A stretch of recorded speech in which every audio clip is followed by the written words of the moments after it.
اعوذ باللہ من الشیطان الرجیم بسم اللہ الرحمن الرحیم۔ مولا کائنات حضرت امیر المومنین علی بن ابی طالب علیہ السلام کے مجموعہ کلام نہج البلاغہ کے پہلے باب کا خطبہ نمبر 161۔ تمام حمد اس اللہ کے لیے ہے جو بندوں کا پیدا کرنے والا، فرش زمین کا بچھانے والا، ندی نالوں کا بہانے والا اور ٹیلوں کو سرسبز و شاداب بنانے والا ہے۔ نہ اس کی اولیت کی کوئی ابتدا ہے اور نہ اس کی ازلیت کی کوئی انتہا ہے۔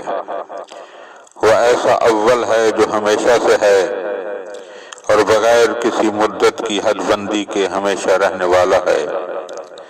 پیشانیاں اس کے آگے سجدہ میں گری ہوئی ہیں اور لب اس کی توحید کے معترف ہیں۔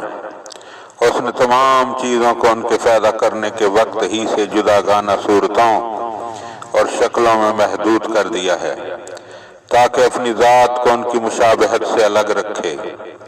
تصورات سے محدود و حرکات و اعضاء و حواس کے ساتھ متعین نہیں کر سکتے۔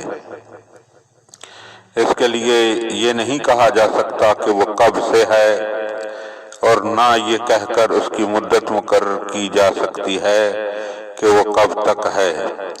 وہ ظاہر ہے لیکن یہ نہیں کہا جا سکتا کہ کس سے ظاہر ہوا، اور باطن ہے مگر یہ نہیں کہا جائے گا کہ وہ کس میں۔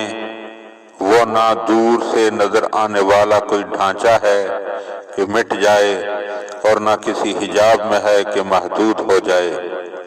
وہ چیزوں سے اس طرح قریب نہیں کہ ساتھ چھو جائے اور نہ وہ جسمانی طور پر ان سے الگ ہو کر دور ہوا ہے کہ اس سے کسی کا ٹکٹکی باندھ کر دیکھنا، کسی لفظ کا دہرایا جانا، کسی بلندی کا دور سے جھلکنا اور کسی قدم کا آگے بڑھنا پوشیدہ نہیں ہے۔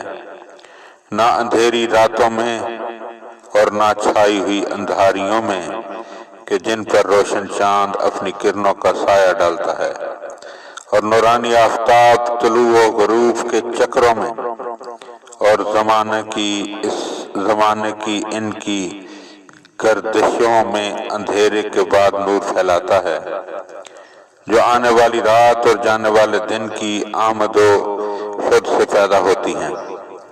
وہ ہر مدت و انتہا اور ہر گنتی و شمار سے پہلے ہے۔ اسے محدود سمجھ لینے والے جن اندازوں اور اطراف و جوانب کی حدوں اور مکانوں میں بسنے اور جگہوں میں ٹھہرنے کو اس کی طرف منسوب کر دیتے ہیں، وہ ان نسبتوں سے بہت بلند ہے۔ حدیں تو اس کی مخلوق کے لیے قائم کی گئی ہیں اور دوسروں ہی کی طرف ان کی نسبت دی جایا کرتی ہے۔ اس نے اشیاء کو کچھ ایسے مواد سے پیدا نہیں کیا کہ جو ہمیشہ سے ہو، اور نہ ایسی مثالوں پر بنایا کہ جو پہلے سے موجود ہوں، بلکہ اس نے ہر چیز پیدا کی، اسے مستحکم کیا اور جو ڈھانچہ بنایا اسے اچھی شکل و صورت دی۔ کوئی شے اس کے حکم سے سرتابی نہیں کر سکتی، نہ اس کی کسی اطاعت سے کوئی فائدہ پہنچتا ہے، اسے کوئی فائدہ پہنچتا ہے، اور اسے پہلے مرنے والوں کا ویسا ہی علم ہے جیسا باقی رہنے والے زندہ لوگوں کا، اور جس طرح بلند آسمانوں کی چیزوں کو جانتا ہے ویسے ہی پست زمینوں کی چیزوں کو پہچانتا ہے۔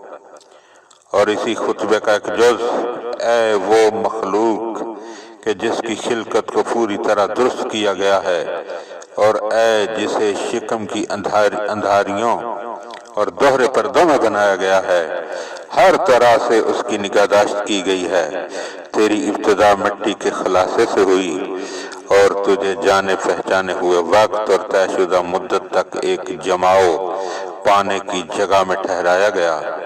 تو جنین ہونے کی حالت میں ماں کے شکم میں پھرتا تھا، نہ کسی پکار کا جواب دیتا تھا اور نہ کوئی آواز سنتا تھا۔ پھر تو اپنے ٹھکانے سے ایسے گھر میں لایا گیا